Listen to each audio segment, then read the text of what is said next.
This is Lifeworlds, the place where we explore life through other eyes and minds. Let's flip the script and discover how to orient your world around nature. I'm Alexa Permanish. Come join me as we get down and forage for fungi, stalk coyotes, draft laws for rivers, hum with beehives, sing bird language, and help beavers to dam again. Let these stories spark your reconnection to nature's multiverse. Learn how to bring ecosystems back to life, become an agent for other intelligences, and begin to see how you too are the sum of all life worlds.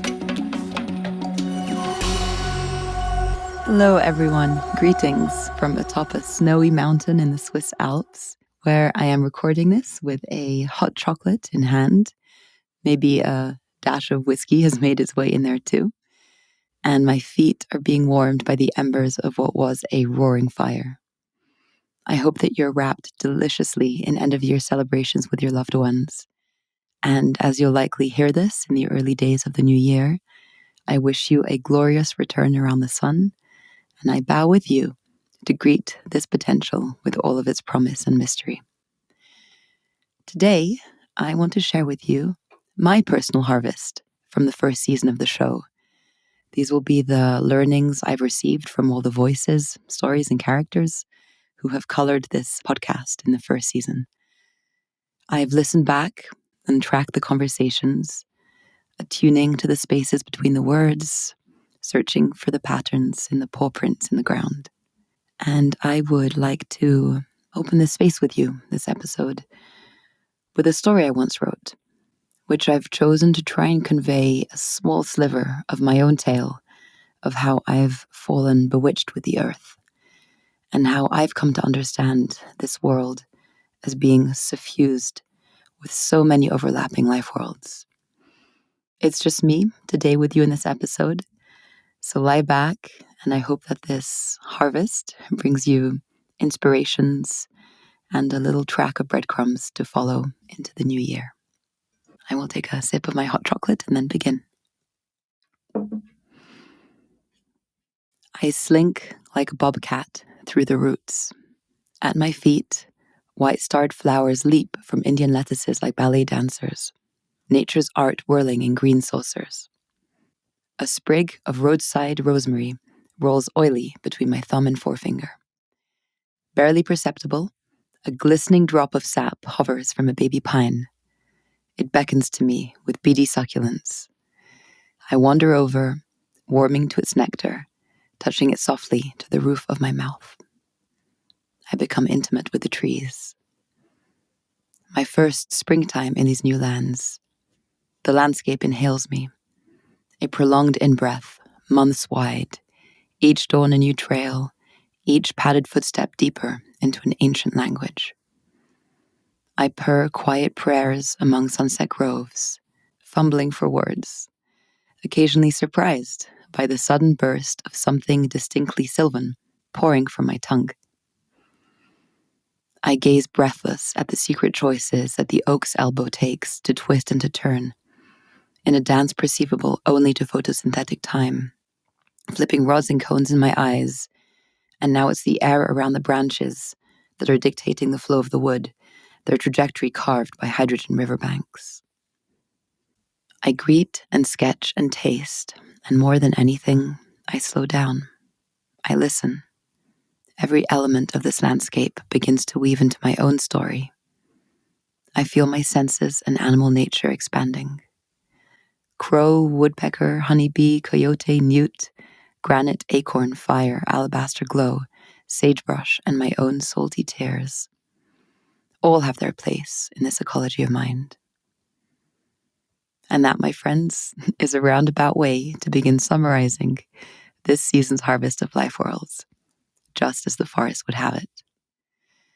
Because you see, when you begin to hone and shift your perception of the world as being alive, with an ocean of all these overlapping life worlds, with these distinct viewpoints of other species, whose expressions can be traced, witnessed, experienced, well, your imagination and your whole body becomes vividly awakened, and you begin to pay a certain tribute to the vast intelligence of the earth that contains and sparks your own. I started this podcast because I wanted to begin to tease apart how people can learn to inhabit the world from multiple perspectives, with the ultimate goal being able to feel the Earth's body as our own body. Today's exponential disappearance of the planet's biodiverse landscapes and all their residents, the biotic and the abiotic, the streams and the beetles and wild horses and plump berries on trees, the loss of all these life forms is an exponential loss of all the ways we can read and understand ourselves and all of life. If we are to protect and regenerate our home planet, we have to learn how to place ourselves in the shoes, claws, paws, wings, and gills of those who may appear to be entirely different to ourselves. The closer we get to them, the closer we might be to realizing that there are more things that bind us in common that set us apart. The closer we are to embodying and knowing these other life worlds, the closer we are to cultivating an earnest sense of empathy and care, and to actually knowing what might be the wise and right action in any given situation. There's a line in one of Robin Wall Kimmerer's books where she says, "Restoring land without restoring relationship is an empty exercise. It is relationship that will endure, and relationship that will sustain the restored land." Today, I'm going to share with you what it means to restore that relationship. There are 3 main things I'll touch on from what I've gathered across these 20 or so first episodes. The first is the challenge of how we integrate others into our models of the world. The second is how, in episode after episode, we heard stories of how healing the land, of how tending to the life worlds of the earth begins to heal ourselves. And the third point is a collection of insights that our guests shared on how we can actually re-sensitise and re-animate ourselves to the aliveness and our own participation with the world. So, cuddle up with me and let's delve in. Okay, so it might not be the most cheerful place to start, but I need to share with you that probably one of my greatest concerns about the future of our civilization is the rapidly escalating polarization between different cultures, between political dogmas, between the human and the wilder, the non-human. All these things are exacerbated by the forms of media we know so well can cause harm. In this growing chasm and position taking, if we don't have the skills to see a mirror of ourselves, however faint the trace might be, in the most radically different form of the other here, in brackets, right? This idea of the other. Well then, how can we be able to be expected to accept, integrate, and cohabitate on a planet whose livable surface is rapidly shrinking? So while this podcast speaks about a relationship with more than human life, hold close in mind that we're speaking about the very same dynamics that go on with our wider human family. In our episodes on rewilding, both Christine Tompkins and Derek Gow reflected that by far the greatest inhibitor of restoring landscapes at large scale is the human mindset of separation, the psychology that divides between what is mine, and what is theirs. Derek says that other animals are seen as a direct threat to our perceived hegemony. Anything that takes anything from us is unacceptable. And so, we've sliced up watersheds, we've carved continents into slivers of parcelled plots, preventing the natural flows of the landscape. Barbed wire fences encircle our intestines, 8-lane highways slice across our throat, and the remnants of dams and weirs choke our lungs. The act of life-worlding, as I call it, hence involves imagining ourselves as the species, as the landscapes that we've banished from their original homes. And to begin, as Christine says, the tremendous amount of work necessary in the socialization of species coming back. And so how do we do this? What does it mean to socialize species coming back? How do we return sometimes large, seemingly threatening carnivores to our forests, or beavers back into waterways that may flood farmlands? Well, it often begins with local pride, with citizens hailing the return of a fully functioning ecosystem, and with the heroes like the jaguars returning to the land, and all the economic, social, and spiritual benefits that this brings. As Tara Martin shared, we can literally learn to pull up a seat for the salmon at the decision-making table and witness how differently the conversation may unfold. Similarly, the rights of nature movement involves such a phase shift in perception. Just like in scenarios of human conflict resolution, we need to exercise our minds to place ourselves in the shoes of the other and imagine what it might be like to no longer be able to spawn upstream as your ancestors have for millennia, or how, as a swarm of bees, you might feel if you're prevented from the sheer bliss of swarming, or for the convenience of a cup of honey at breakfast tables around the world. When you do this, you begin, as Christine shares, to seek out a confrontation with the true world. You allow your heart to be broken open to empathy and often to some degree of compromise. I myself have come to seek that out time and time and time again to keep me honest and accountable and whole. Because here's the thing on this challenge, right, of integrating others into our model of the world. As nature teaches us, as many ancient philosophies around the world teach, as the latest models of physics teach, we are not individuals. The notion of the solitary self is a complete illusion. We are all, in some senses, fungal, connected by a vast taproot system where notions of species divides break down, and our sense of self can perhaps be seen as a momentary above-ground mushrooming. Juliana Frucci shares with us that for her, the fungi, the mushrooms, question the limits of an individual and of individual existence.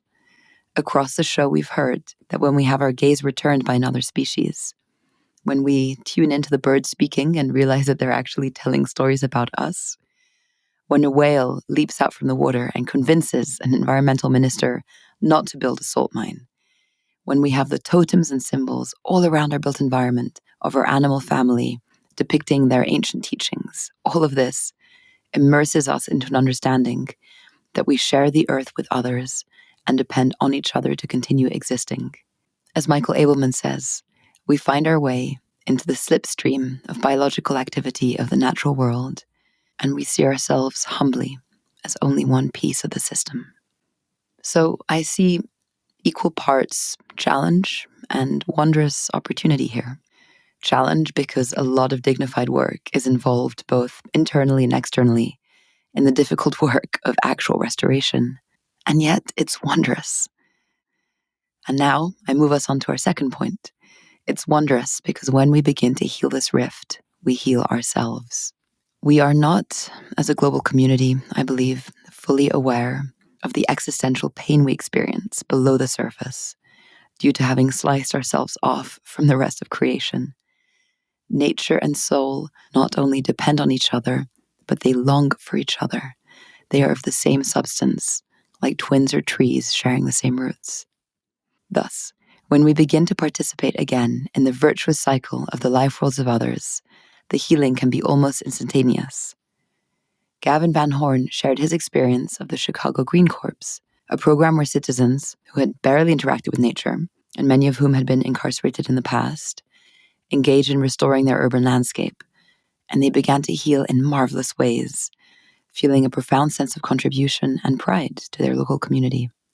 Similarly, Michael and his pioneering work with Soul Food Street Farms, which is North America's largest urban farm, employing people who have been impacted by substance abuse and homelessness. He says, "We are merely farmers who realize that the simple act of growing food, the act of giving people an opportunity to do something real, giving them fertile soil to put their hands in, and a sense of producing for the local community, that creates a sense of profound purpose and belonging.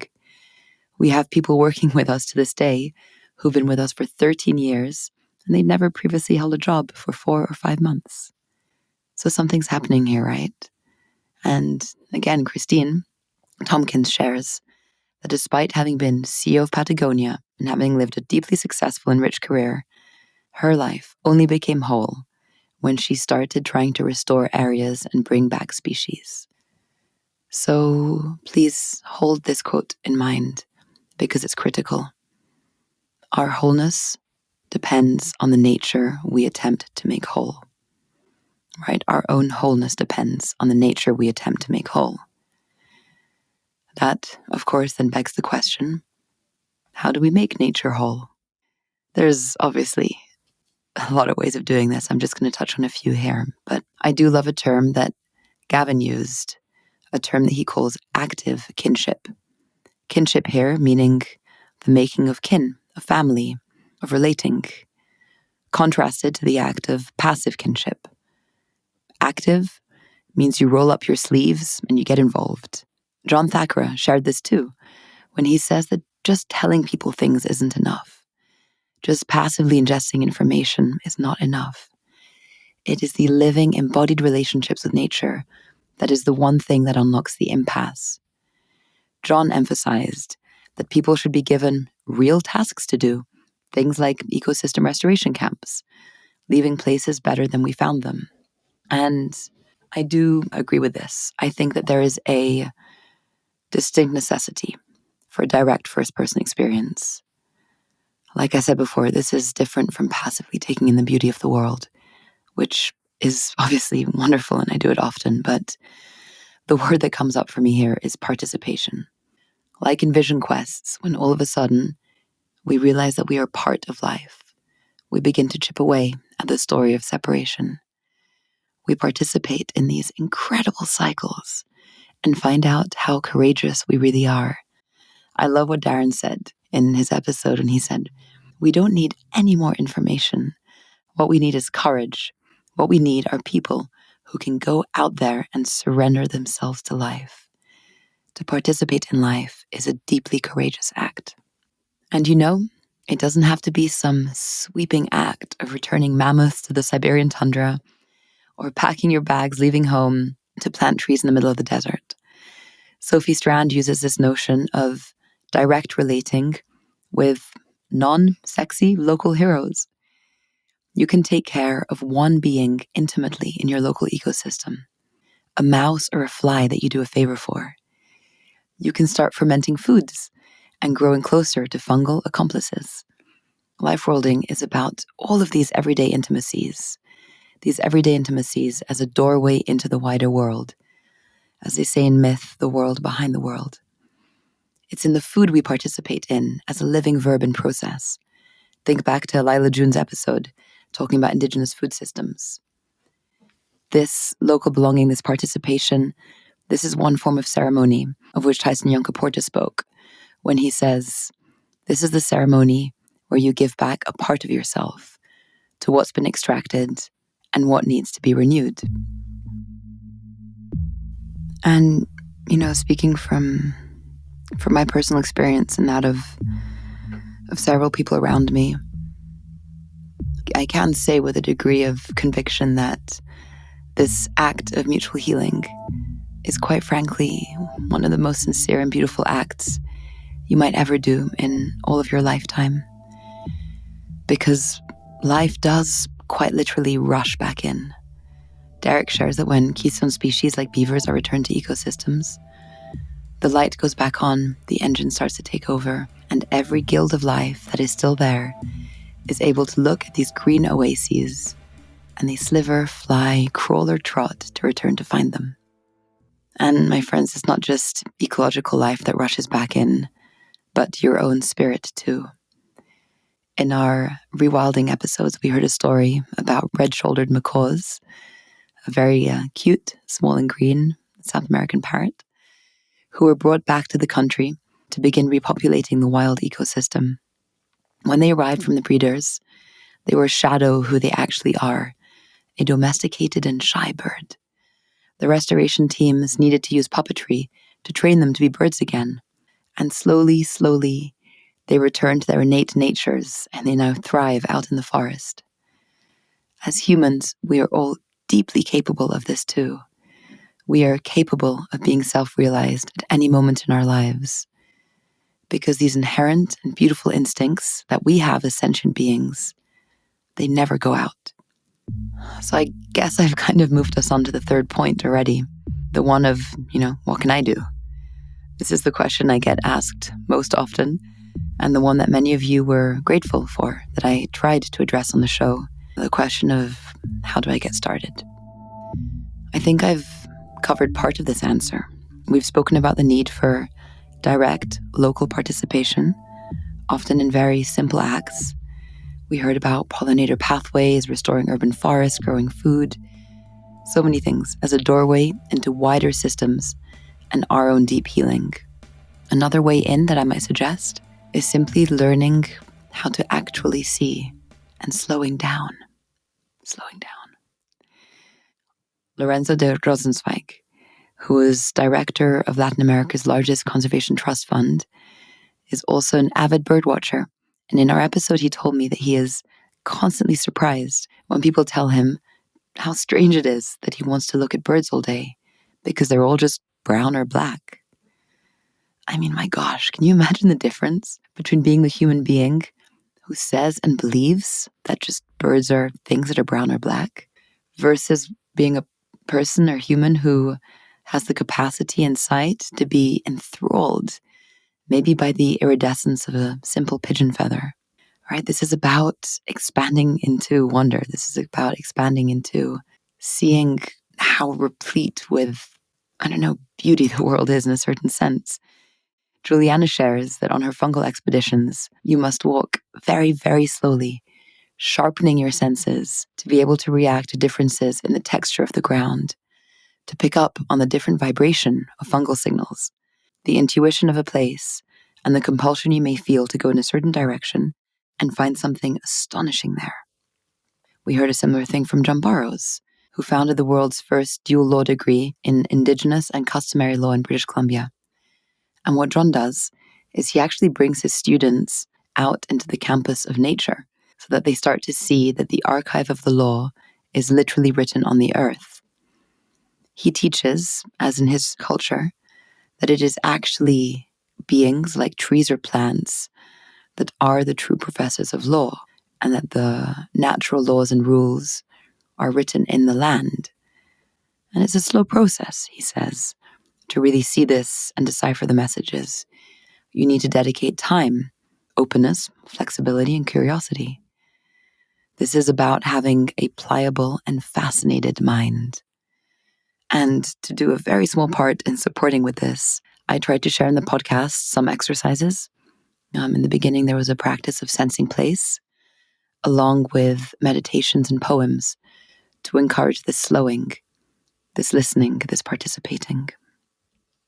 And finally, as we talked about on the show, you have the possibility to engage in actual nature connection mentorship. John Young speaks extensively to this in his episode, and that the real work ahead is in getting adults to relive the childhood they didn't get, because you cannot skip that. There are primary nervous system relationships that form a neural network inside of us, and they create an emergent property that you cannot fake. So how do we get adults to relive this childhood, this nature connection mentorship? I would advise you to tune into the final episodes of the series, where both John and Darren share active practices, things like sit spots, vision quests, bird language tools, all these ways of building ropes that connect us to the whole world. And in my story in the beginning, you might remember how I said, each dawn a new trail, each padded footstep deeper into an ancient language. For me, it was through a series of daily walks and engagements that the landscape began to reveal its true nature to me. Like a lover, you must also court the earth. She might reveal herself shyly at first, coyly revealing her true nature.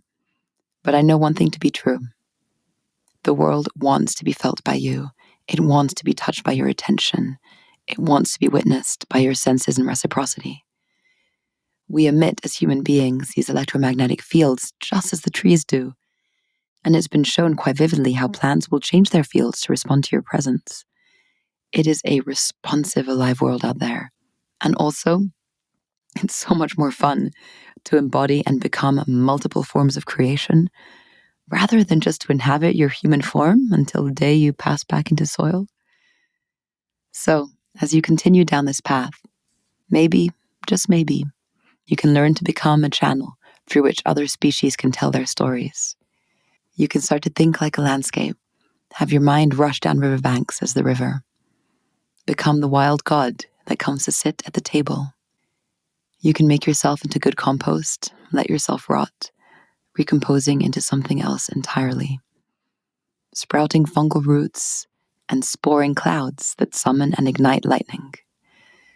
You can be like a bee that weaves a lattice across a landscape, or like a small and humble grain of yeast that, when added to the mixture of the world, changes and lifts the entire system. I'll leave it here for now and for our first season. I just want to read one quote that I really love to close us off. And I'll see you in season 2. I'll upload something different to explain where we might go. So for now, I'll just leave you with these words. This is by David Abram. The mountains, the creatures, the entire non-human world is struggling to make contact with us. The plants we eat or smoke are trying to ask us what we are up to. The animals are signaling to us in our dreams or in forests. The whole earth is rumbling, straining to let us remember that we are of it, that this planet, the macrocosm, is our flesh, that the grasses are our hair, the trees are our hands, the rivers are blood, that the earth is our real body, and that it is alive.